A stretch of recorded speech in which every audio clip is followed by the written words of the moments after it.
play some Rusty Pliers. Woohoo! Rusty Pliers!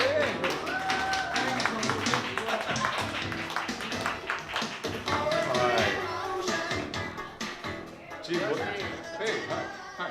Hey, what a really nice introduction, thank you. I'm Rusty Pliers and I'm happy to be here. Oh, well, thank you for that. So, I never learn what I write, I just read it. So here we go. Hello, I'm Rusty Pliers. And I'm happy to be here. It says it right there. Tonight's story takes place in New York City, way back in the 1980s. It's called, don't worry, we've got all kinds of perverts working here. February 1987, a cold winter in the big city. I'd arrived from New Zealand a couple of weeks before and was crashing. Oh, we got a Kiwi in the house? All right. Dang, there's only 3 million of us around the world, and I keep bumping into them. Anyway, I'd arrived from New Zealand a couple of weeks before and was crashing on my friend Andrew's couch. It was a nice couch, and life was a whirlwind of friends and fun, but I wasn't doing too well, financially speaking. Every day, I went out looking for work as an animator in New York City, up and down New York City, but there was none to be found. So, to make ends meet, I applied for a job as a messenger at Empire Messenger Service. No experience needed, said the flyer on the lamppost on 8th Avenue. Well, that's good, because that's just what I had. The hiring office for Empire Messenger Service was in the basement of the Empire State Building, so it was pretty easy to find.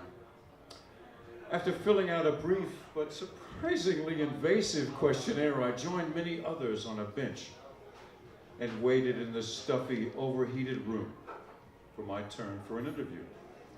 Man, it was good to sit down. I was tired.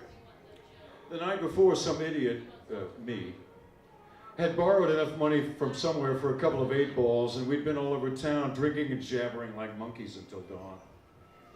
So, tired as I was, I fell asleep. You, next! Someone elbowed me awake and said, it's your turn, so I rose and walked towards the manager's office. Stepping through the door, I stood facing a middle-aged man seated behind a cluttered desk. Vinny read the plastic nameplate in front of him. He looked me up and down. Where'd you get the suntan, buddy? He asked. He was suspicious from the start.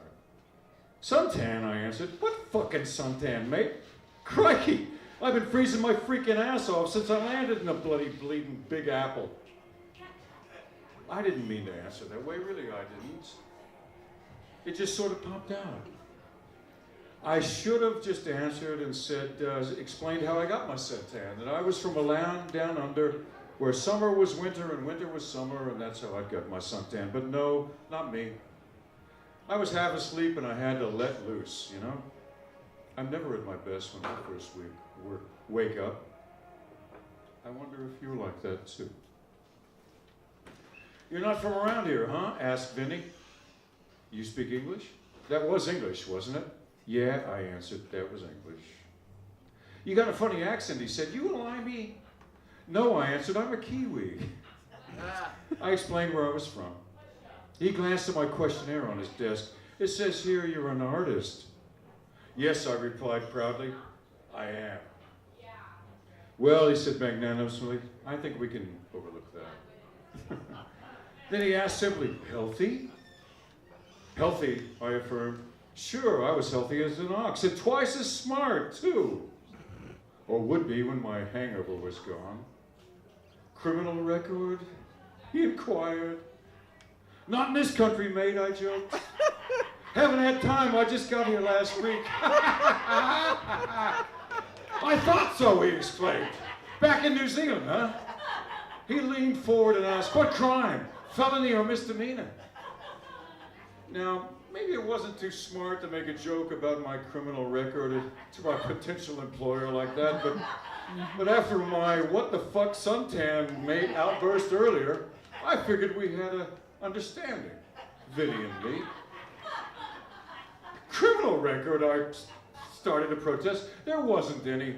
But you know how it is. People hear what they want to hear. Wait a second, he interrupted. Wait a second. Let me see if I can guess. Really, I began. There wasn't any, but he held up his hand, stopping me short. That's all right, he said. I like to guess. He looked at me and cocked his head, thinking what kind of criminal I might be. Arsonist, he wondered. Nah, you're not an arsonist, and you couldn't be a murderer either. Nothing too serious for you, I could see that. A hustler maybe. Dope freak? Second story man? Wait a minute, don't tell me, let me guess. I stood and said nothing. It occurred to me that Vinny was probably encountered in his working life at Empire Messenger Service in New York, an extremely broad range of humanity. Most of these, it must be admitted, the poorer, more marginalized members of our society. I couldn't blame him for being suspicious. Let's face it, friends. You don't have to be poor or different to be treated like a criminal in this country. But it sure helps. He smiled and leaned forward. Got it, he said. You're a flasher. Huh? I stammered. Yeah, that's it, he said in triumph. A flasher. I'm never wrong. You're a doggone weenie wagger. I began. But he must took this as a natural desire on my part to keep it quiet and interrupted again. You never flashed kids, did you? Good, he agreed. Good, Flasher, that's good. Of course not, I insisted hotly. Please don't call me Flasher. Sure, he said breezily. I can see why you'd be sensitive about it. But don't worry, we've got all kinds of perverts working here. Why, we've got a... Wait a minute, I said. I've been trying to tell you, man. Okay, Flasher, okay, he said. I don't care what you do on your own time. Just keep it zipped while you're working for the company, right? Hold on, I finally insisted. I don't have a criminal record. Oh, he seemed disappointed. You sure? Maybe I could... He looked at me hopefully. Maybe I could come up with something if I thought hard enough. Yes, I said, I'm sure. My intuition told me I was going to get the job. And I thought to myself, careful what you wish for, Flasher, old boy. Okay, said Vinny a little resignedly. See the girl out front. Fill out these forms. You start tomorrow. He handed me the forms and I turned to go, pausing at the door. Thank you, I said. Oh, you won't regret. Sure, Flasher, sure, he answered. Good luck. And for God's sake, keep your dick in your pants, okay? Okay, I said. I'll try. I stepped through the door. Next, he yelled past me into the waiting room. Thank you on Rusty Flyers. Hope you enjoyed that. Woo! Hey, Trooper.